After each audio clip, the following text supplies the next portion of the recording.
Sukiho and welcome to Buddhist Mahavira's Facebook page here at the Buddhist Mahavira's public page. We are going live this evening in our Dhammadana series and we are actually continuing where we left off a week ago where we had our speaker Bhante Vineetha from Sri Lanka was explaining on the Muni Sutta. Uh, but since the Muni Sutta is a very long sutta, we have decided to break it up into three parts. One will be discussing the second part of the Muni Sutta this evening. Let me bring on Bhante Vineetha to our studio. Good evening, Bhante. Good evening, Aya. Good evening, everyone. Yeah, welcome to Buddhist Mahavira's Facebook page at the Dhammadana series. Today, as you know, we are also will be following up on part 2 of the Muni Sutta. And I don't know whether you can hear some background noise. There's heavy rain in where I am, so you might pick up some heavy thunder and lightning in the background temporarily. For those of you who are familiar with Bhante Vineetha, let me quickly his profile. Bhante Vineetha was ordained as a young monk at a young age in Sri Lanka, and he received his higher ordination in 2007. He's the resident bhikkhu of the Tiratana Lumbini Garden in Puchong, and is also the principal of Sunday Grammar School. Bhante is currently in Sri Lanka, and he had gone back during the COVID pandemic, and Bhante has a first-class honors, Bachelor's of Arts degree, English degree, from the Buddhist and Pali University of Sri Lanka. He has also just completed a Master's of Education teaching English as a second language from HELP University here in Malaysia. Bhante is currently lecturing at the Nagananda Institute of Buddhist Studies in Kelania, Sri Lanka. And with that introduction, I would now like to invite Bhante to start this evening's Dhamma sharing on the Muni Sutta Part 2. Bhante, would you kindly?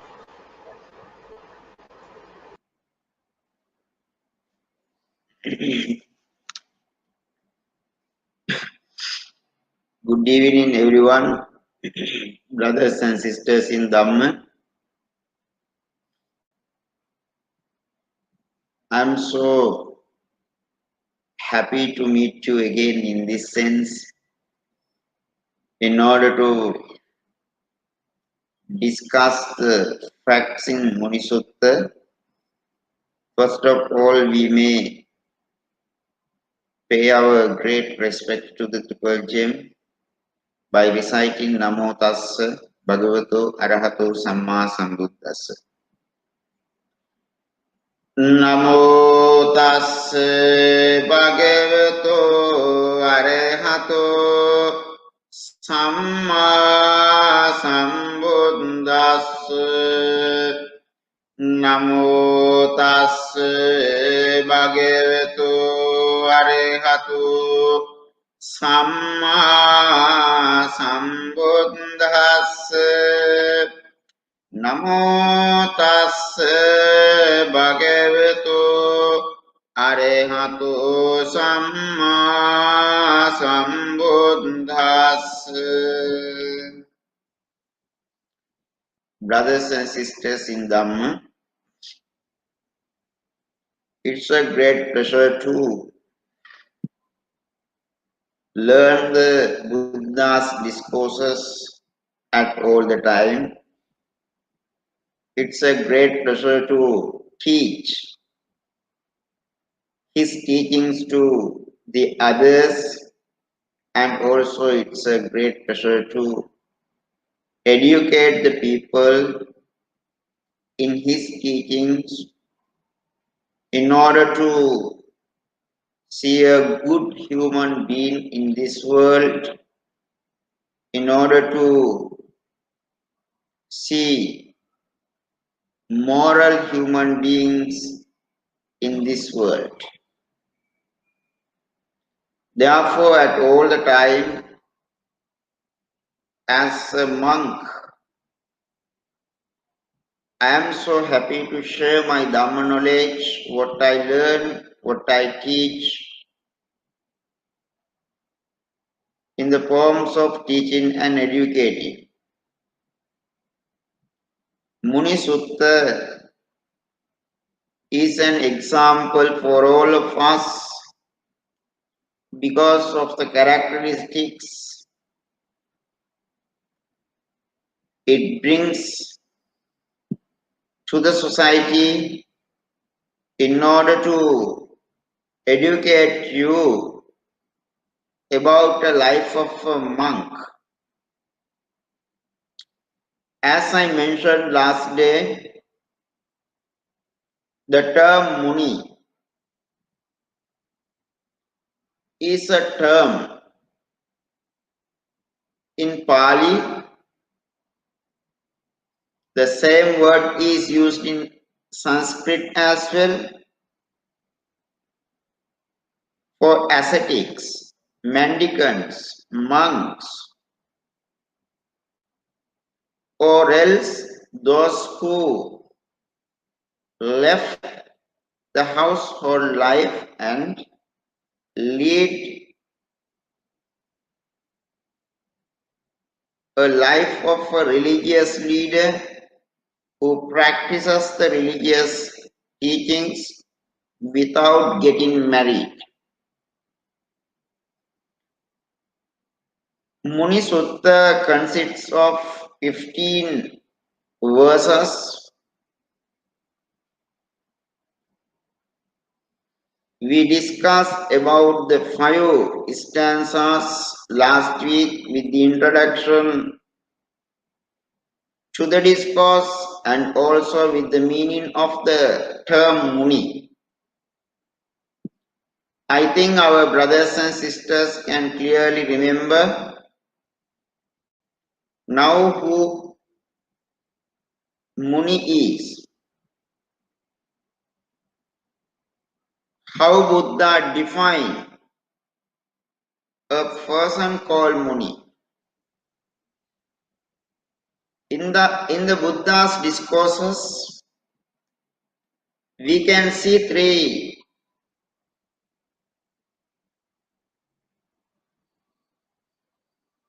parts in this Muni Sutta. First one is introduction to the discourse of Muni, the discourse of Muni, or the discourse on the silent sage. In the introductory part, we can see how Buddha has defined the term Muni. And also in this discourse, we can recognize Buddha introduces himself as a great sage, as a great sage. And also, at last, Buddha introduces his ordained disciples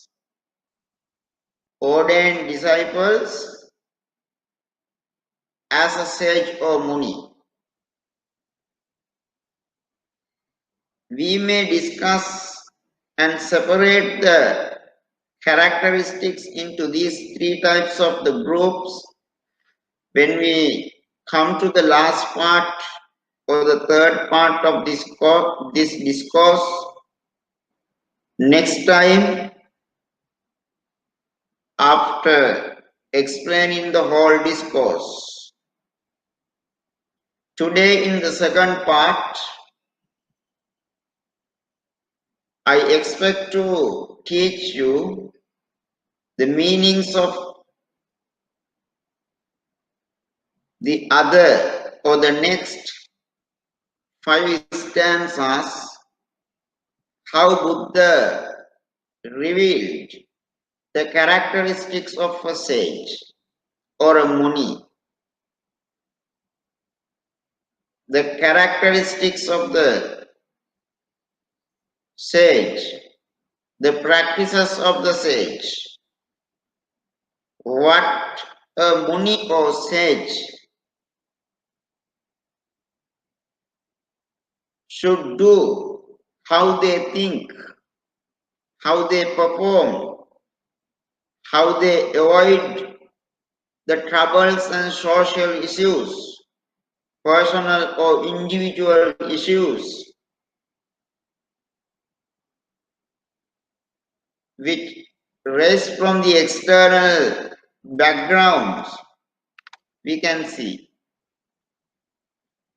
So, in the Muni Sutta, the next 5 stanzas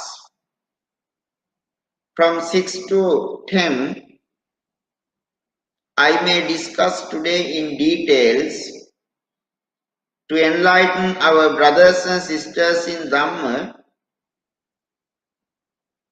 because I know I have no money, I have no other material things to give you the best gift I have according to the Buddha, whatever I learn about his discourses, about his teachings, to share with you, to teach you. So it's the greatest gift that I can give for you. Then I think you may utilize what I give to you in your life and practice these things. And also you may also consider to be a monk or an ascetic, to absorb these qualities into your life and lead a successful,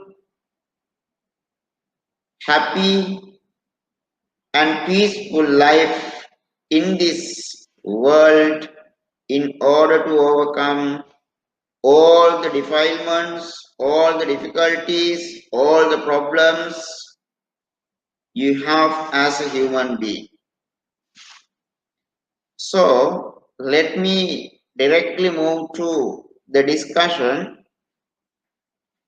In this discussion, I am taking the 6th stanza or verse in the discourse for you to understand this verse brings a good idea or an image about the life of a monk or a Muni. It says, Panya balang sila vatupa pannan samahitan jhana ratan satiman sangha pamuntang akilang anaswan thanvapi dhira munivedayanti. I read it again. Panya balang sila vatupa pannan Samahitang jhana ratang satimang sangha pamutta akilang anaswan tanva pidira nivedayanti.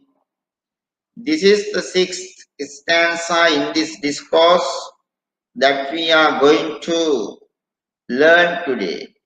For today, it would be the first stanza, but according to the numbers of the verses in the discourse, it is mentioned as the 6th one. So, what does the Buddha express about a life of a monk through this verse? Panya balam, whose power is wisdom. Wisdom is the power of a Muni, a sage, or a mendicant. You can use the word ascetic. Panya the wisdom is the power they have. In the life of a monk, if they have any power, that's called wisdom. Normally you think in your daily life when you associate monks or whoever, when you engage in activities at the temple, you expect the final decision from the chief reverend or any other monks at the temple. Maybe you can answer it is because of respect, it is because of the venerated situations, reverence, or what other things you feel you can answer. But brothers and sisters in Dhamma, the hidden meaning is you expect them to be wise more than you. So you think the monk is the wise person. He has the wisdom to solve all those difficulties.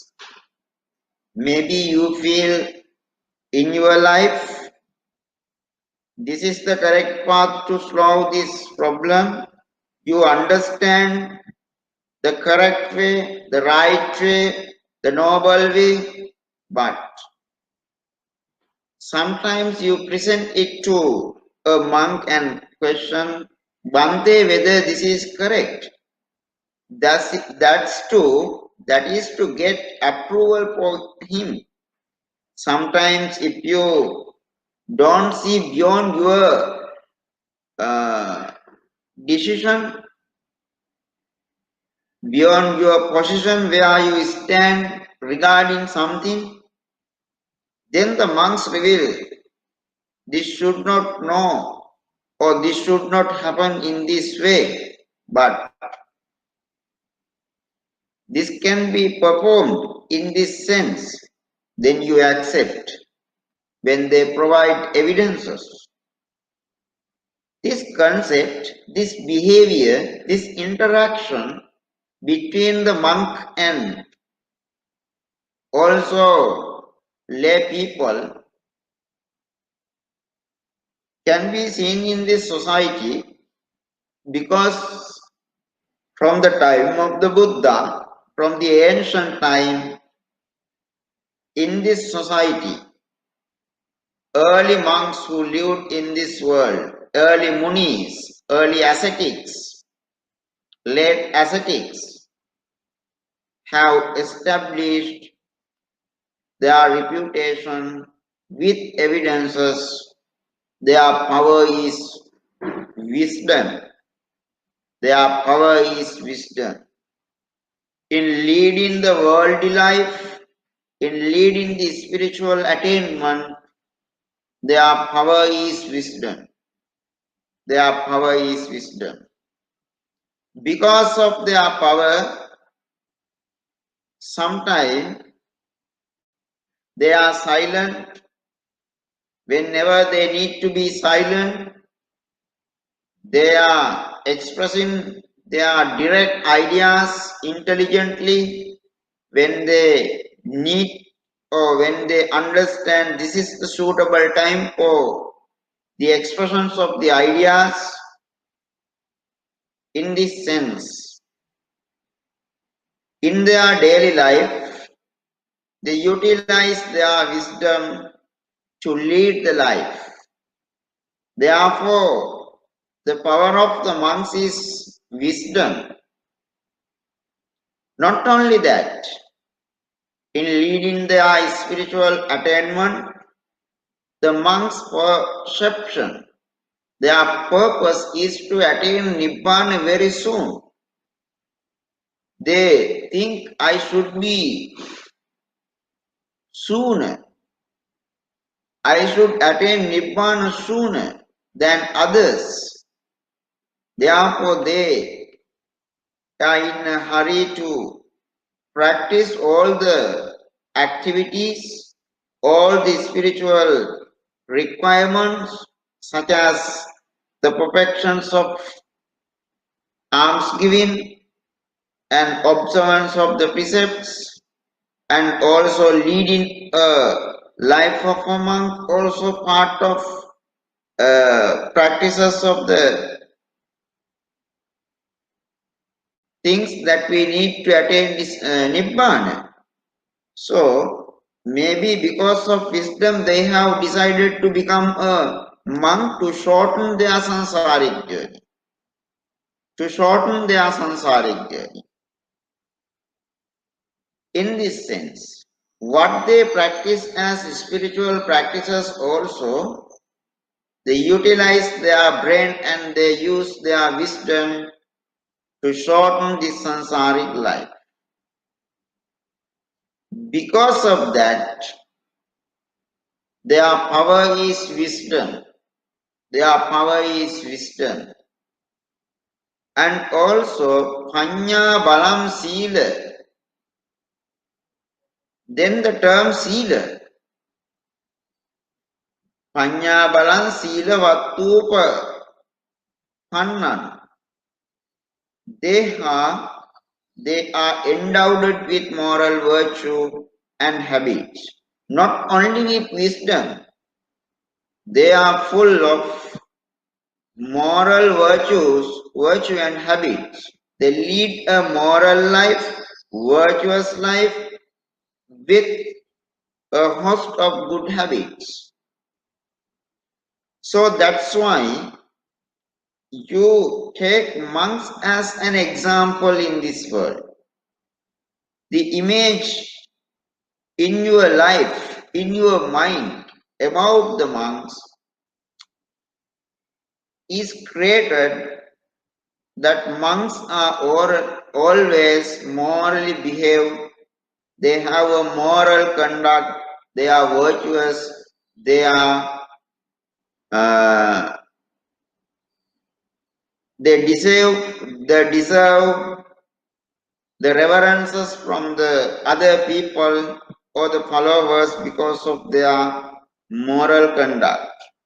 So moral conduct or moral virtue, they tame their mouth, they tame their body, and also they tame their mind. Having tamed, having controlled, having restricted, there are three ways of performances: by the way of the word, by the way of the body, by the way of the mind. They control their behaviors and lead a virtuous life. Because of that, they are full of sila. They are full of sila or virtuous life with good habits. Not only that, when they use their wisdom as their power, when they lead a moral and virtuous life with positive behaviors, what they do is they focused on the jhanas or the spiritual attainments, delighting in meditation. Delighting in meditation, they focus on the jhanas or the spiritual attainments mindfully, how they can achieve, how they can receive, how they can attain the higher spiritual attainments. When they have these three characteristics, when they use wisdom, when they engage in moral or virtuous activities with good habits, and also when they focus on the spiritual attainments mindfully, delighting in meditation to attain Nibbana. From the mind, what happened is, from the mind, mentally they are getting freedom from the attachment. Mentally they are getting freedom from the attachment, that is called craving. We say tanha. So when they get freed from the attachment using wisdom, when the wisdom becomes their power, and also when they lead a moral, virtuous or positive conduct with noble habits in the life, they focused on the meditation, delighting in meditation, they pay their attention to the next higher achievements of the spirituality mindfully. Then their mind is working to clean the mind. Their purpose is to clean the mind, not to make it impure. As a result, they get freed, their mind get freed from the attachment, from the craving, and also they get the freedom of mental barrenness. Mental barrenness. Sometimes your mind is a barren field for craving, sexual desire, sensual desire, hatred. Hatred maybe makes your mind dried with the feelings of hurting others. Sexual desire makes your mind dried with the desire to having lots of sexual satisfactions and also influx. From all these defilements, when a monk or Muni uses wisdom as his own power, and when that person leads the life with a moral virtue and habits, focusing on the spiritual attainments, delighting in meditation mindfully, indeed, brothers and sisters in Dhamma, this wise person is known as a sage by wise people. The wise people recognize this person as a wise person and also a sage. A sage, a mendicant, or an ascetic. The word in the discourse, Muni, should contain these characteristics in a life of a monk. They practice these things. So, that's why the Buddha said, monks consist of wisdom and moral behaviors with virtuous practices. They focused on the spiritual attainment, delighting in meditation. So their desire, their happiness is practice of meditation mindfully. Then they try to clean their mind, to detach mind from attachment and mental barrenness and influx free. So these are the characteristics. This sixth verse brings to you to make you understand about the life of a monk. These are characteristics. Therefore, always we have to think when we recognize or understand a life of a monk, these are their characteristics. Maybe you have a practice of question, Bhante, there are some monks who do not practice these things. I don't see, and I also think I don't recognize this monk as a correct monk or true monk. Some say, when they say like that, my answer is clear. Brothers and sisters is in life. If they don't use their practice to use power as wisdom, wisdom as a power, if they don't lead sometimes a moral virtue, if they don't do meditation mindfully, if they don't want to detach from all those attachments, mental barrenness and influx, let them practice sometimes. They will take sometimes.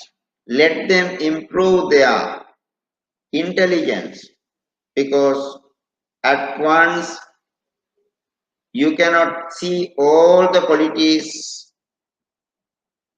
from a life of a monk at present time, because present time is a critical time that brings you to destruction. The Buddha's order one day will disappear from this world. Why? The reason is for disappearance. The people get away from the practices of his teachings and intelligence. They will be lack of intelligence. So from that human beings, from that society, some people who are rich in merits become monks. So because of their early practices in their life, they practice their monk life as a monk or Muni in this life to go to next spiritual level. So don't worry about that.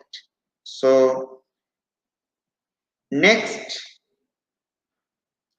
verses is the seventh verses. So we may recite that in this way. Ekam charantam munimappamattam ninda pasansasu avedamanam sihanva satdesu asanta santam vatanva jalam hi asajjamanam Padmanvatoyena alimpamanam netaravanye samenanyan tanvapi dira munivedayanti. I read again.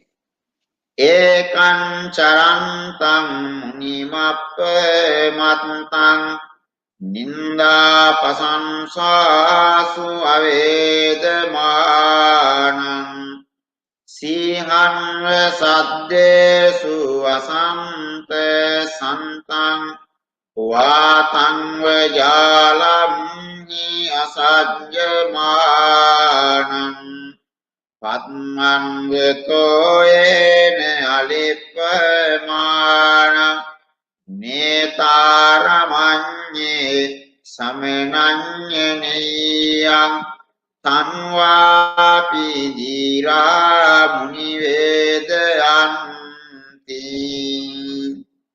Brothers and sisters in Dhamma.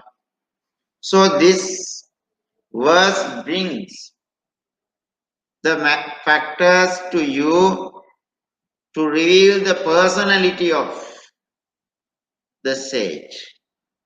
Personality of the sage. How the sages build their personality in this impolite society. In this impolite society, how they perform the activities to make their personality. Ekan charantam muning appamantam. Ekan charantam muni appamantam. Ekan charantam. The sages, the monks, the ascetics, they wander alone. They are wandering alone. Because they live in solitude. They have to wander alone to achieve their spiritual attainments, to reach their spiritual goal. So they need to wander alone. Their personality is wandering alone because they are lack of responsibilities to institutions, organizations, and other societies. They wander alone from village to village, city to city, country to country. And also Munin Appamantam. They are heedful, they don't be late in practice of spiritual practices. Ninda Pasansasu Avedamana. In front of the blames and praise. Some people blame, some people praise them. Even the Buddha also, you see, the story of the Kinchimanavika, the other religious people wanted to insult the Buddha when he was living because his practices, his way of choosing the life, all the things are totally different from other religious sages, other religious leaders. Because of that, they were very angry with him. They cultivated hatred towards the Buddha. They set up a lot of troubles for the Buddha in order to catch him in a difficulty and to say the Buddha is not a real sage. The Buddha is not a good sage. That was their purpose. They want to catch him in a trap. They wanted to put him into troubles because they felt jealousy of his receiving alms, receiving respects, his reputation, all the things. Therefore they put blame on him, they criticized him, they condemned him. At the end, when they cannot win people, when they cannot defeat the Buddha in blaming, in insulting, in saying the unhappy news about the Buddha to the people, they couldn't do anything. What they did is, they used so many strategies to make the Buddha's character black. One strategy is, there was a girl called Chinchamanavika. The other religious people gave money to her gave money to her and said, "You go as a pregnant lady to the temple, in front of the audience, in front of the people, you insult the Buddha. You are living in the temple, eating the food from the people happily and successfully, but you don't think of your son in my womb. Why are you putting the girls into troubles in this way, making them pregnant? In this way, you tell to the audience and insult the Buddha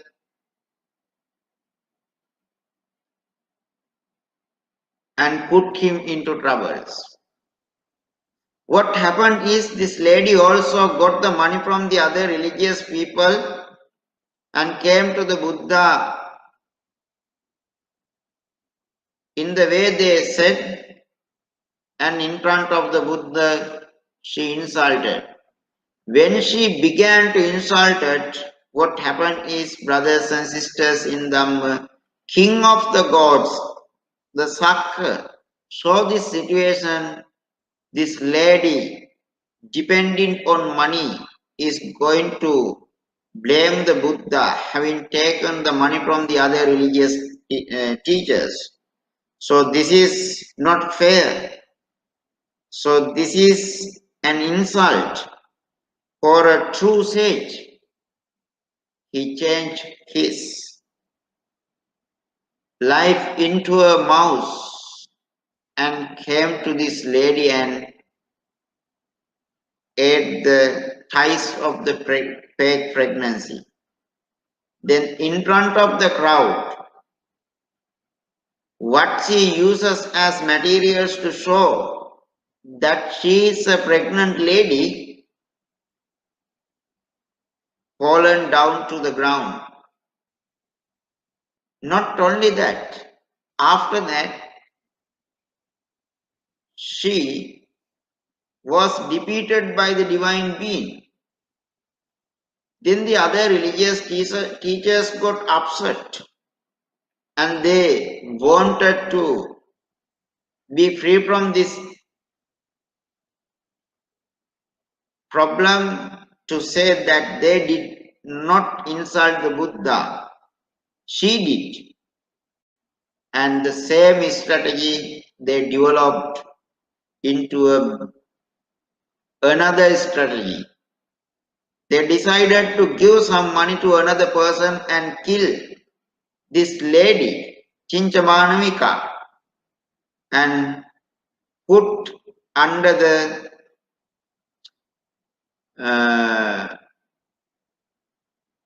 flowers. When the people come to the monastery, they offer flower to the Buddha. The flower, as you throw away like dustbin, the big amount of the flowers were at the behind the Jetavana monastery. They could hide the dead body of Chinchamanavika, having killed her, having covering the flowers. Then then these other religious teachers, what they did is they sent a message to society: Chinchamanavika is absent, maybe because of the insult done by her. Buddha might have killed her. Buddha might have killed her. So we need to find her. What happened to this innocent lady? For such an insulting, for such a small fault done by a lady, whether the Buddha is unkind, whether he is so dangerous, whether he is cruel to kill this innocent lady, maybe he has killed. We need to find and send the people to monastery to get out the dead body. In this way, all other religious teachers, all other religious followers tried to insult the Buddha. Not only that, some monks also from his order tried to insult him. They tried to insult him. But when the insultings or blames or any other problems come to him, he did not shake his mind. He was unshaken in front of everything. The same characteristic goes to the other venerables or the munis in his order. Even his disciples also were unshaken by blame of the people. Even at present society also people try to criticize and blame the monks. They try to give the character certificate for the monks, munis in the world. But remember, brothers and sisters in Dhamma, Buddha did not advise us to criticize anyone or condemn anyone. Buddha advised us to sabbapapassa akaranam kusala supasampada, to do sabbapapassa akaranam, to avoid all the evil deeds. So blaming is also an evil deed. Kusala supasampada, to upgrade our skills in performing meritorious deeds. So, if the blame is an evil deed, how we avoid it, how we have to avoid is not to practice blaming. Then how to upgrade our skills in performing the good things instead of blaming? We are silent without blaming others. And also praise. Some people praise people, they appreciate with pure purpose, sometimes with not pure purpose, with the purpose of teaching you. With the purpose of teaching you. Some praise some monks, this Bhante is better than that Bhante, that Bhante is better than this Bhante. The same thing happened when the Buddha lived in this world. Even today also some people so-called educators, some scholars, they try to give their definition for the Buddha and they try to interpret the Buddha and they to show that they are intelligent. Then people praise those people. The same nature goes to the monks also. That is a natural thing in this society. But when the praises are coming to the life of a monk, they are silent, they bear patiently, and they don't go after the words of praising or appreciation done by someone. Whether people blame or praise, they don't care. They are unshaken. They are unshaken by blame and praise. Because blame and praise cannot lead a successful life, lead a life of a monk. So Buddha understood these things in his life and his followers, ordained followers also practice the same. Ninda pasansasu avedamana. Ninda pasansasu avedamana. Buddha and his ordained followers, all munis, all monks are unshaken before blame or praise. Sihamva saddesu asantam. Just Buddha provides an example for that. You know, a lion cannot be trembled. A lion untrembles before the sounds of the weapon, sounds of the drums, sounds of the mouth of the people, or any other sounds. A lion untrembles himself. You cannot, or any other sounds cannot tremble a lion in front of the sound.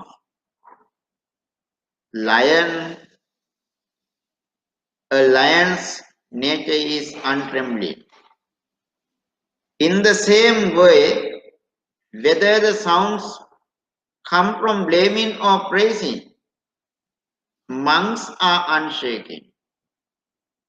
Monks are unshaken. So that's an example. And also, like the wind not caught in a net, Vatangva jhalam asajjamanam. You know, when the wind blows, you cannot catch the wind by using a net. By using the net, you cannot catch the wind.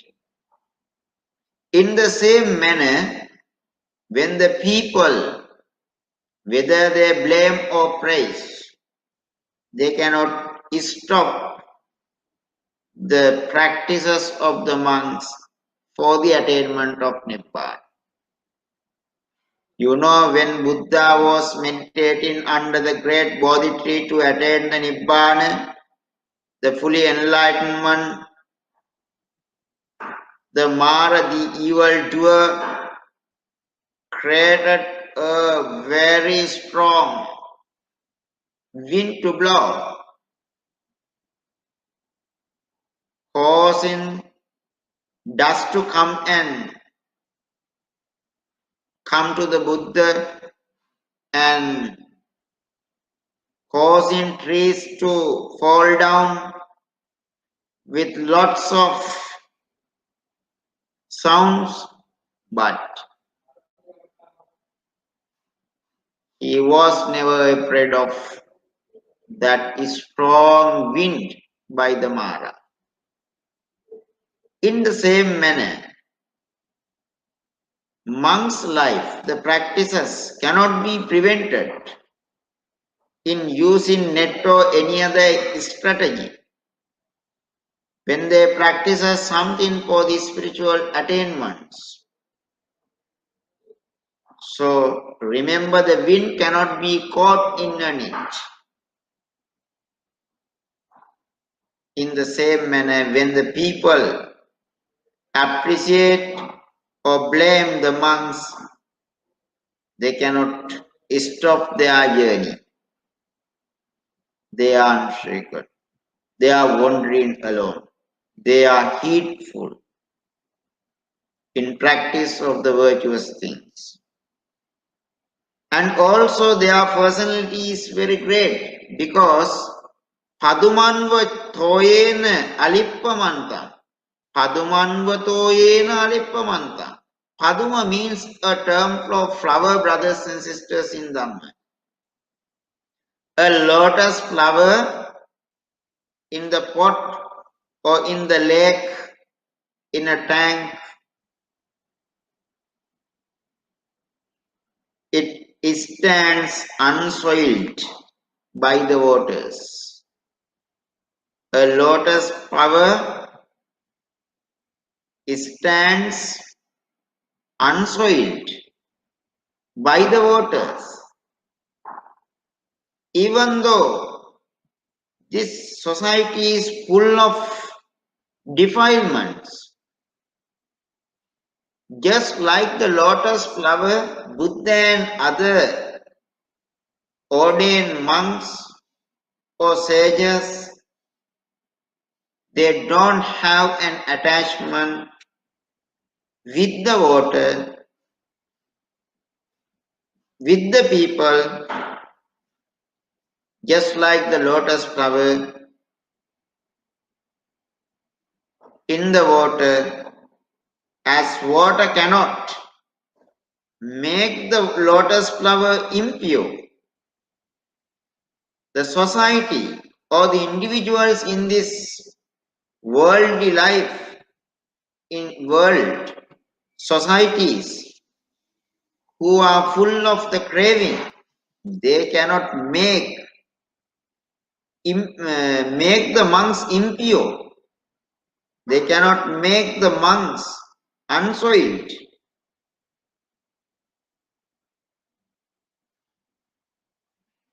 They cannot the monks soiled. They are unsoiled. They just there is a big gap between the life of a monk and between the life of the lay people. There is a big gap.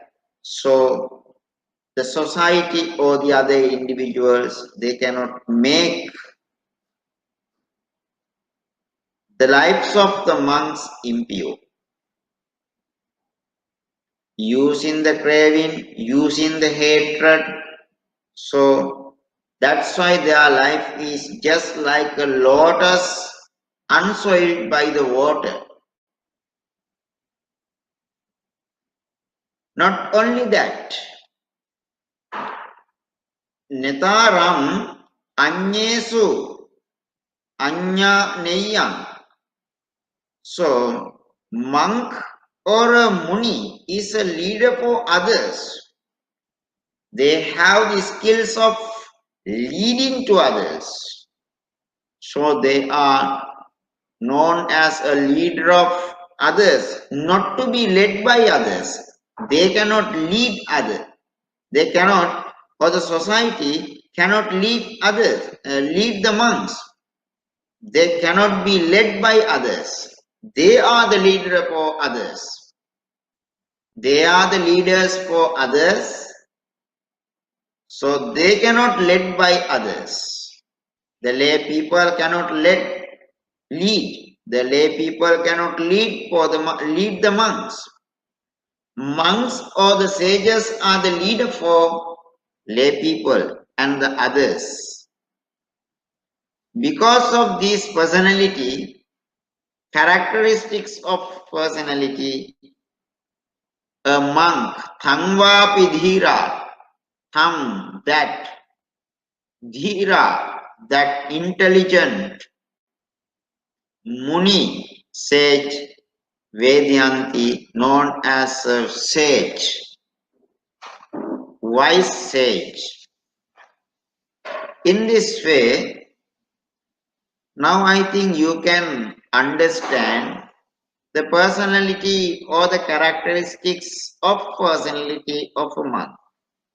How they live in this society, how they depend on the society, how they are different from the society, and what they can do for their society. So this is an important answer that all the people, including the monks, should keep in their minds. Lay people can remind monks are just like this, so we cannot lead them. They are our leaders. Monks also should think lay people cannot lead us. We are the leaders for them, so we should be wise. We should show our differences, just like the lotus flower, unsoiled by the waters, and we should be the wind that cannot be caught in a net, and also we should not tremble our life in front of the sounds like blame and praises. So they should remind, they should be patient, they have to absorb these qualities and lead the life. Then the 8 verses, brothers and sisters in Dhamma. So it's also very important. Yo ogahane tam boriva bhijayati yasmin pare vacha pariyantang vadanti tanvitaragam susamakitindriyam tanvapidira munivedayanti. Again, Yogahane Thambori Vabhijayati Yasmin Pare Vacha Pariyantam Vadanti Tanvitaragam Susamakitindriyan Tanvapidira Munivedayanti. Brothers and sisters in Dhamma, the monk's life, a Muni's life, is just similar to a bathing post. Bathing post. In a bathing place, you know, when the people have bathing, when they have showering, all the dusty things, all the dust, they leave there. They clean.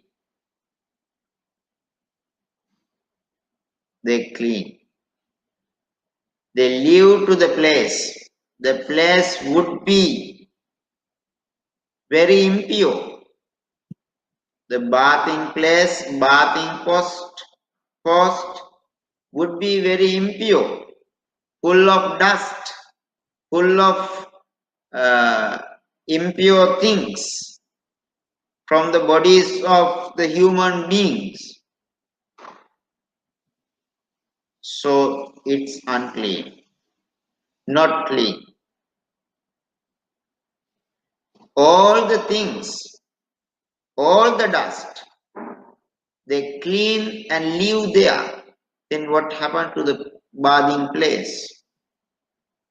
The bathing place, maybe you think your bathroom, washroom, you have a shower, you get showered and leave all the dust there, you don't clean. In the same manner, when others speak to a monk or Muni in extreme terms means, you know, the worst words,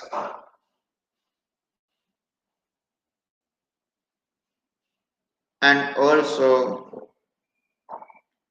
the unhappiest words, when they insult, when they criticize, when they condemn, they leave their hatred, jealousy, and other defilements, just like you leave your dust in the washroom. They leave, they speak their hatred or bad things, their jealousy in extreme terms towards the monks or Muni. Just like the bathing place, they are patient.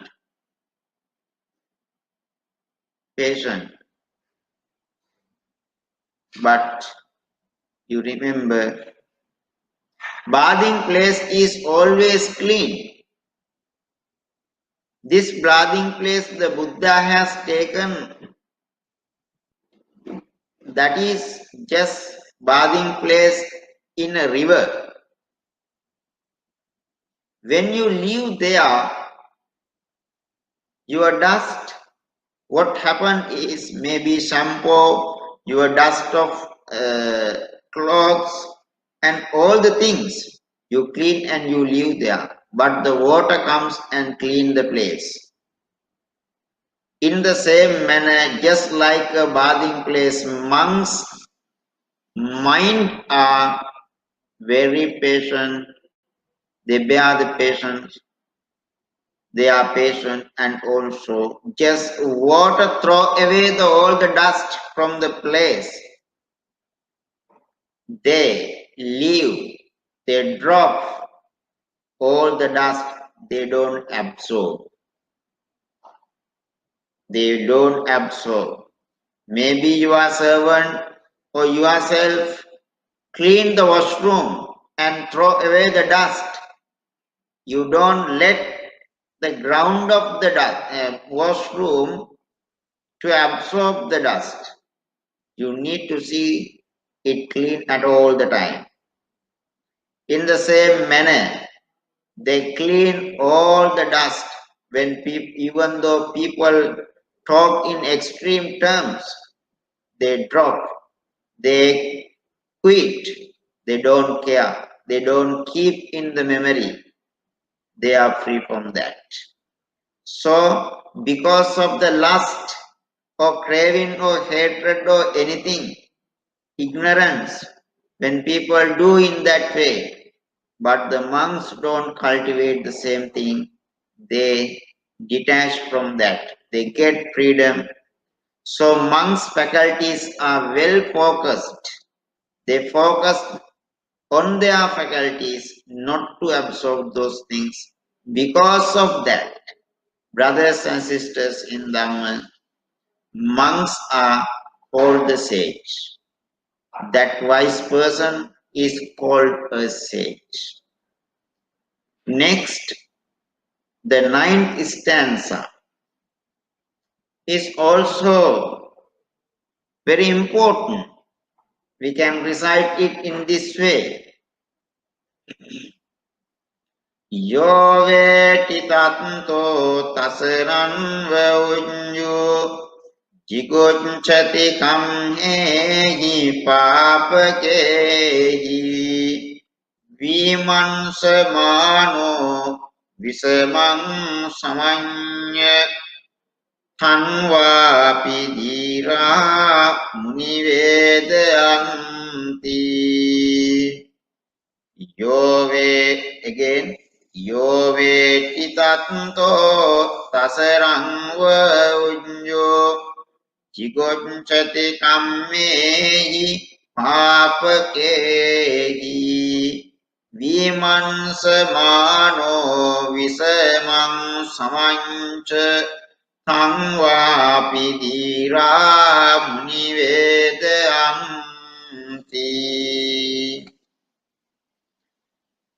In this verse, we can see again a great meaning about the life of monk. Yove titatto sasaranga uchu. If there is someone in this world whose mind is steadfast,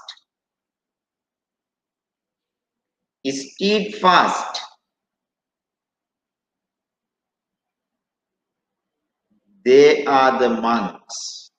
Monks' mind is steadfast. Yove titatto tasarango uchu. Their mind is so strong,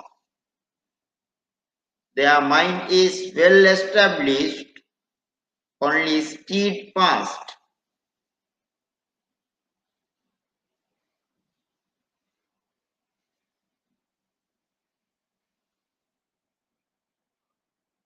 So, when their mind becomes steadfast, indeed, brothers and sisters in Dhamma,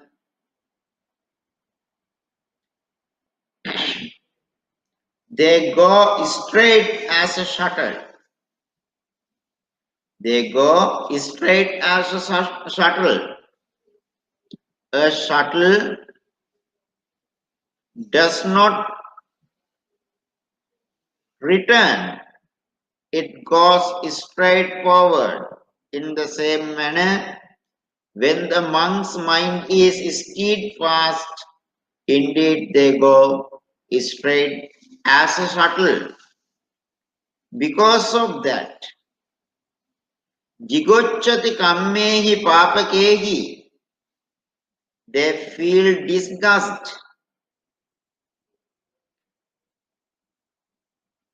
about the bad deeds. They feel unhappy with bad deeds. They reject the bad deeds. They don't want to appreciate the bad deeds. Viman samanto vimasam visaman samantacha. They can recognize them, the bad deeds well, uneven and the even. They can discern the uneven and the even. Because of their skills in this way, they are skillful. Because of these skills, indeed, this wise person is known as a sage, a great monk, the Buddha says, brothers and sisters. So, monks or a Muni or ascetics should be steadfast, and also they should not have U-turns. They go straight as a shuttle, as a shuttle. So they feel unhappy with bad deeds. They don't want to practice the disgusted bad deeds. They feel disgusted with bad deeds. They feel unhappy. They reject. They don't appreciate the bad deeds. So because of this, they have the ability to discern the uneven and even. So consider these skills. When these skills are in the life of a monk, indeed that monk is a wise monk, and also meaningfully he is a sage. Lastly, for today, the last stanza for today, 10th one, also we can discuss about another positive side of a monk's life, a Muni's life. The stanza says like this. Yo sanya tato na karoti papang daharo manjimo cha muni arosaneyo na soroseti kanchitan vapidira munivedyanti. Again, yo sanya tato nakaroti papang daharo manjimocha muni arosaneyo nasoroseti kanchi tanvapidira munivedayanti. What this stanza bring? It's also so important. Yo sanyo attona karoti papam. Brothers and sisters in Dhamma, if there is someone who is well self-restrained, does not practice evil deeds. Remember, brothers and sisters in Dhamma, if there is someone who is well self-restrained, self-controlled, and that person does not practice bad things, does not practice immoral things, does not do the evils. So in doing the evil, he is abstained from. He is abstained from doing the evil things. So a monk, if there is someone in that way, that's a monk. That person, that monk, that Muni is well self-restrained. A Muni is well self-restrained. A self-restrained man, self-controlled man, fully, and does not do bad things, evil things, negative things, immoral things. Daharocha majjimocha muni yo atto. Whether the sage is, this self is self-restrained or self-controlled sage, whether that person, the sage, is young or middle-aged,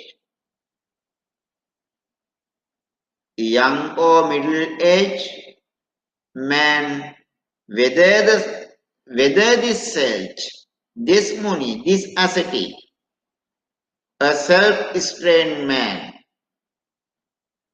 whether their life is young or middle-aged life, towards every stages of the life, that person is neither led by anger or angers or anyone. That person is neither led by anger or angry people. Because of that, they are self-controlled and do not practice evil things.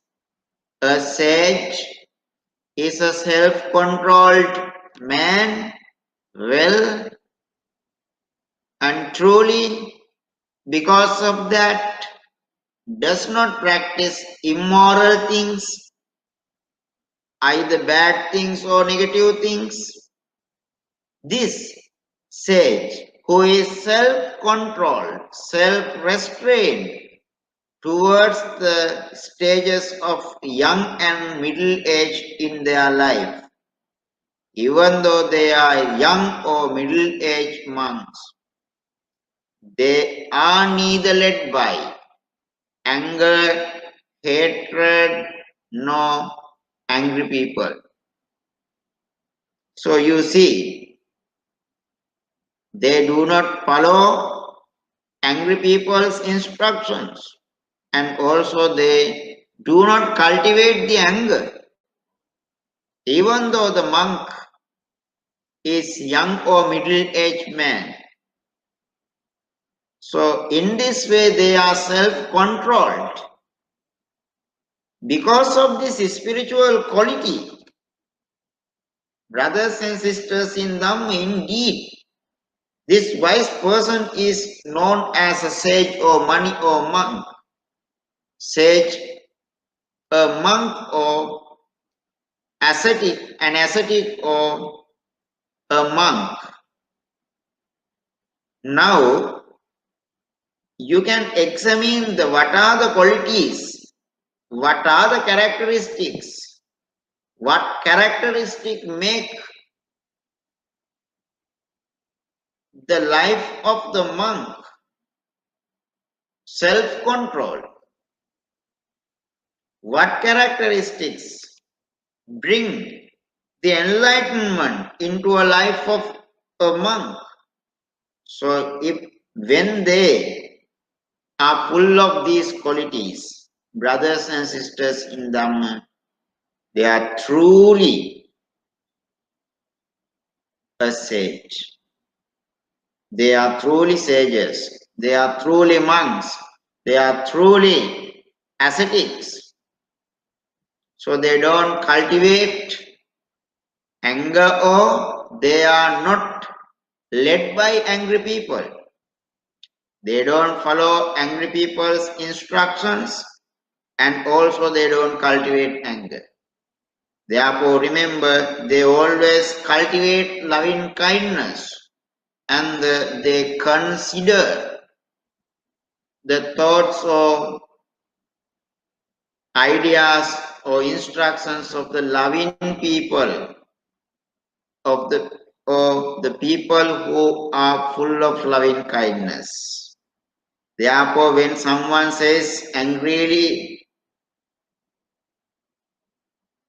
when someone expresses something angry to the monks, when they take decisions with anger to control the monks, they don't follow, remember. So Buddha is not giving such a permission to anyone to control the monks by anger or anything. Therefore, these qualities they are self-controlled. Do not do bad things because of this quality. Whether they are young or middle-aged, they cannot be led by anger and angry people. As these qualities decorate the life of a monk, they are called sages. So, in this way, brothers and sisters in Dhamma, many different spiritual qualities pertaining to the personality, character, spiritual practices and skills, and the thinking styles, attitudes, behaviors of a life of a monk.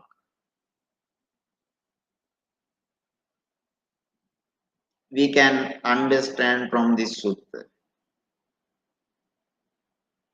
So, this is to encourage the monks to think of their life back and what they lack, what they have, and differentiate, and to cultivate what they have more and more, and if they don't have anything, to restore those qualities in their life.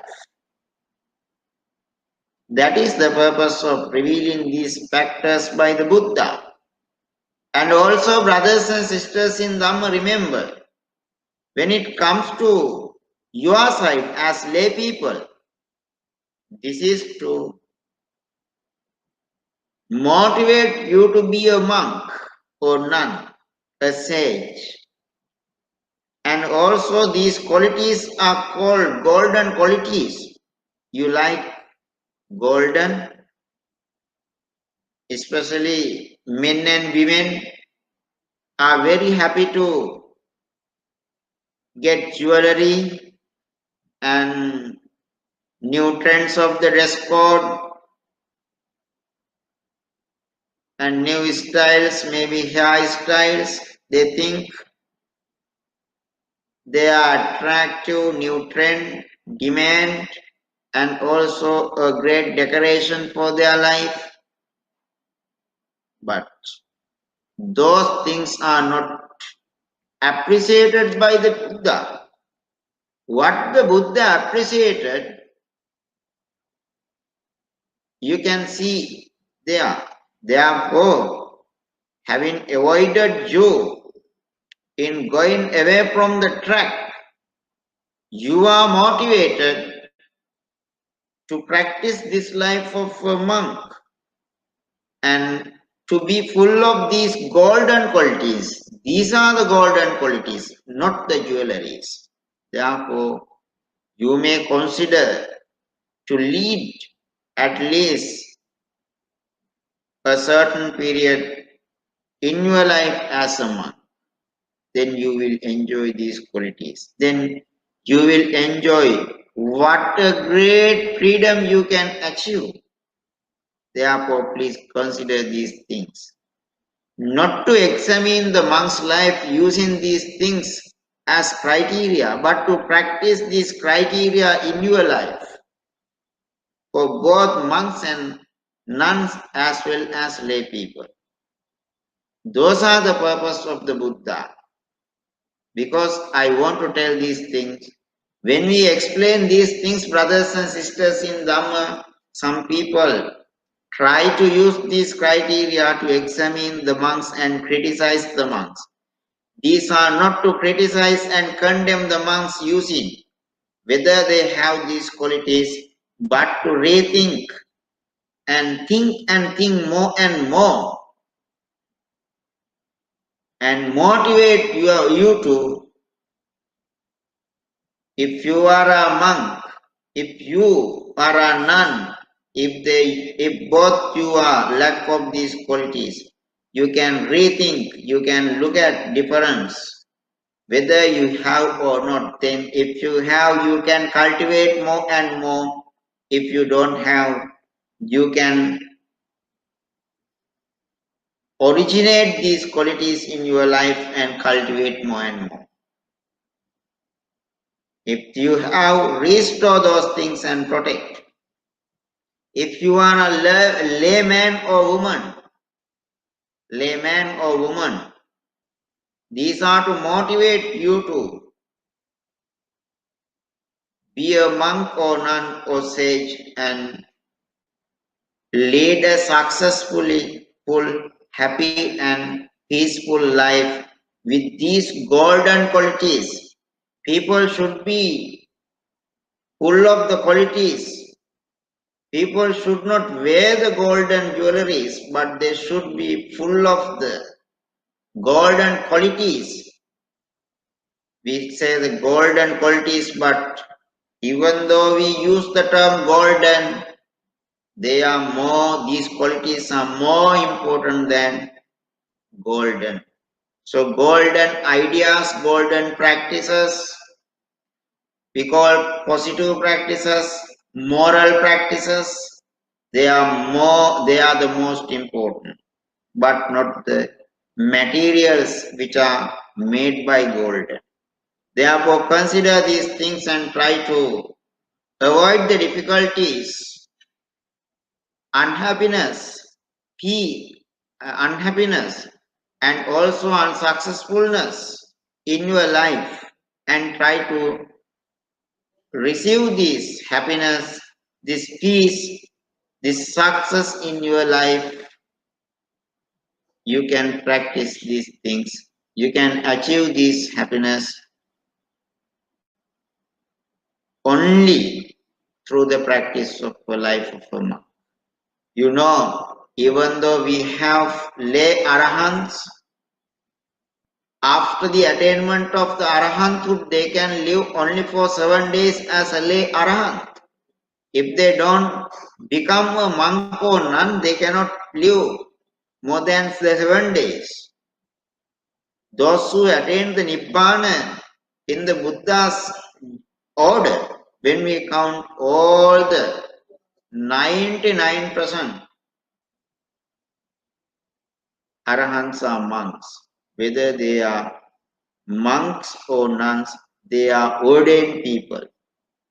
So when you attain the Nibbana, so you need to practice and attain a life of a monk or nun. Therefore, consider these things to have a practice, to have a habit.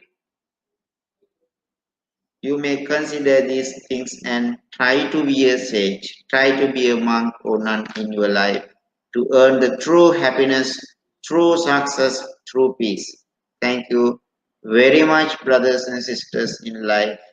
Looking forward to explain the last stanzas in the part 3 and also conclude this session next time, having gone through the entire discourse. So if you have any questions, I may be so happy to answer you and enlighten you right now. If I know a monk that does not have these qualities, does that mean I should try and distance myself from that monk? If you know a monk in that way who is lack of these qualities.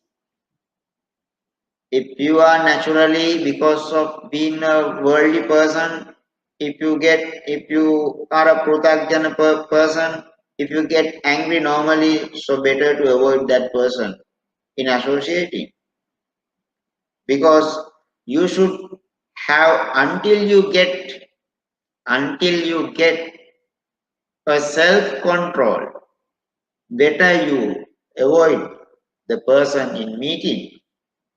But remember, we discussed about certain similes. The water is born, sorry, the lotus flower is born in the society, in the water. Even though the lotus flower is born in the water, it doesn't have any connection with water. Water cannot reach to the lotus flower. So there is a gap. So in the same manner, even though different people there, even though different monks there, that's their spiritual level. You just recognize they have some more to go. They have something more ahead to achieve, and be happy what they have achieved now. At least they lead a life of a monk. If they do something immoral, the aftermaths will follow them. Like the heavy load of the cart, when it settles on the bull will suffer a lot. In the same manner, when a monk or someone does not practice the moral things as a monk, if they don't lead a monk life, just like the heavy load of a cart which settles on the bull, the aftermaths will follow the person, will settle on the person. So, why do you want to become a part of that? In criticizing, in blaming, in getting angry, why you want to get suffering? Suffering means mentally you are suffering, then that suffering is a result of your behavior of getting angry.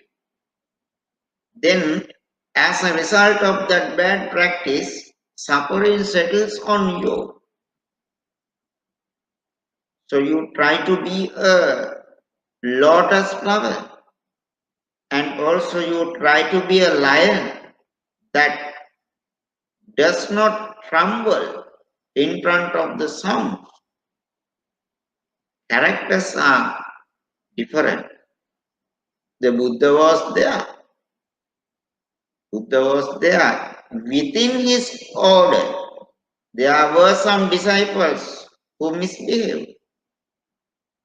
He promulgated Vinaya rules and explained the aftermaths, but after that, there is a rule. But he does not want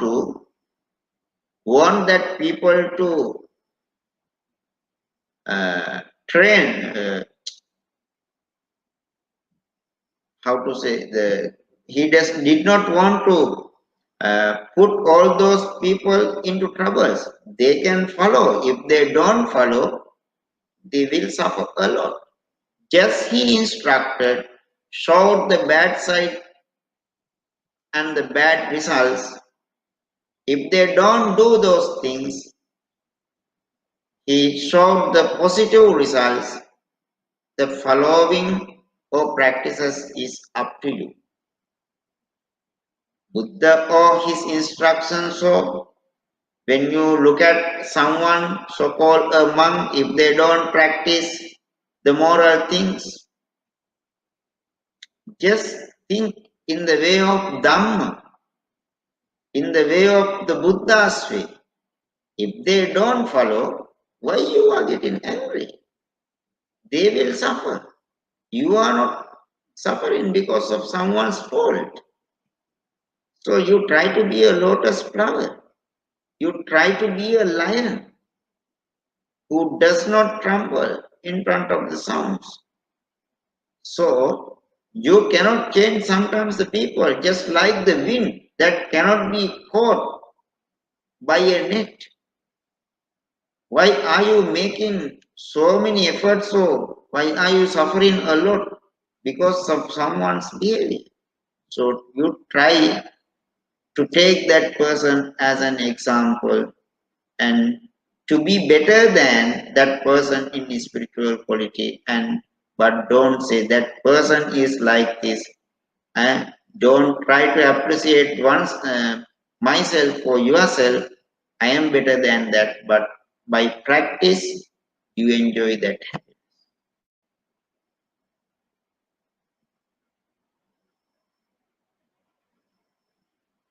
Any question? Thank you, Bhante. I don't see any more questions. So I think we have taken almost 1.5 hours to complete the 5 stanzas from Yep. 6 to 10. So I think we will carry on next week on the 12th for the third part or the final part of the Muni Sutta. Hmm. So before we end, Bhante, can you please conduct the Anumodana? Can. By the power of these merits, may our Chief Reverend Daduke Sri Dhammaratana Nayak Thera and the respected Mahasangha in Malaysia, may they all be well and happy. May they be free from suffering. May they be able to attain supreme bliss of Nibbana. And also our BMP, Buddhist Mahavihar Management Committee President, Brother Sirisena, and Brother Leslie, Honorable Secretary, and other all the members and devotees of Buddhist Mahavihar, Sinhalese, Chinese, and Tamil, all the Buddhist devotees, may they be well and happy, may they be free from suffering, may they be able to understand this Dhamma and attain the supreme bliss of Nibbana. And also all the brothers and sisters in Dhamma who listen to this Dhamma talk and discussion around the world, may they receive these merits, may they understand the Buddha's teachings, may they understand the who Buddha is, and may they be able to attain supreme bliss of Nibbana. And also, uh, we may move to our departed ones, the late Chief Kesri Dhammananda Nayaka Mahathera, and also late Bhante Dr. Punnaji, and Bhante Dr. Dhammadin, and including other respective Mahasangha in Buddhist Mahavihara as well as in Malaysia and around the world who passed away, having dedicated their lifetime to the Buddha Sasana. May they receive these merits, may they be able to free from all kinds of suffering and finally attain the supreme bliss of Nibbana. And also all the devotees who supported Buddhist Mahavihara, who built the Buddhist Mahavihara, who passed away, may they receive these merits and may they be able to attain supreme bliss of Nibbana. And also many sponsors, may their departed ones receive these merits, may they be able to attain supreme bliss of Nibbana. Finally, uh, may all the deities receive this Nibbana. May all the deities be free from all sufferings in the samsaric life. May they be well and happy in their heavenly life. May they be able to attain supreme bliss of Nibbana. May they protect this world, may they protect the Buddhist Mahavihara and respective Mahasangha, all the brothers and sisters in Dhamma, and also by the power of these merits, at least, at last but not least, may this COVID-19 pandemic disappear from the world. May this world be so peaceful, happy, and comfortable for every beings by the power of these merits. Sadhu, Sadhu, sadhu. Akasatта ca bhummatta devanaga mahiddhika punyantang anumoditta chirandakantu loka sasanam. Akasattaa ca bhummattaa devanaga mahiddhika punyantang anumoditva chiran rakkantu loka sasanam. Akasattaa ca bhummattaa devanaga mahiddhika punyantang anumoditva chiran rakkantu mam paranti. Abhivadana silisse niccang uttapacayino cattaro dhamma vaddhanti ayuvanno sukham balang ayurarogya sampatti sagga sampatti mevaca ato nibbana sampatti iminate samenjatu.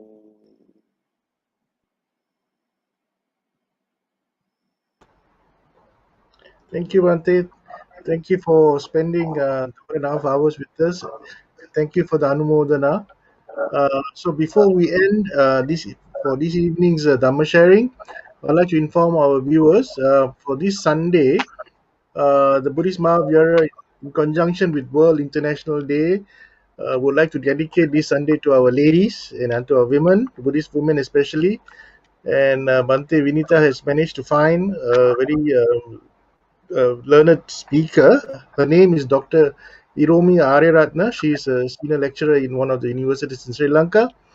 And Dr. Iromi will be speaking on Buddhist attitude towards women this Sunday at 8:30 p.m. So I'd like to invite all our listeners, especially our lady listeners, to get your family members together, your moms, your children, to join us this Sunday at 8:30 p.m. to listen to Dr. Iromi on her topic Buddhist attitude towards women. So before we end, Bhante, thank you so much for taking time off on behalf of the Committee of Thank you Members so much, and for the monks of the Buddhist big Mahavira. sadhu to you all. Yes, and also to all our sponsors and to all the listeners this evening, the viewers this evening. Thank you for joining us. We look forward to seeing you this Sunday and in future. And then also next Friday, Bhante will be finishing the final part of the Muni Sutta, the third part. Do join us then next Friday at 8:30 p.m. With that, have a pleasant evening and sadhu to all.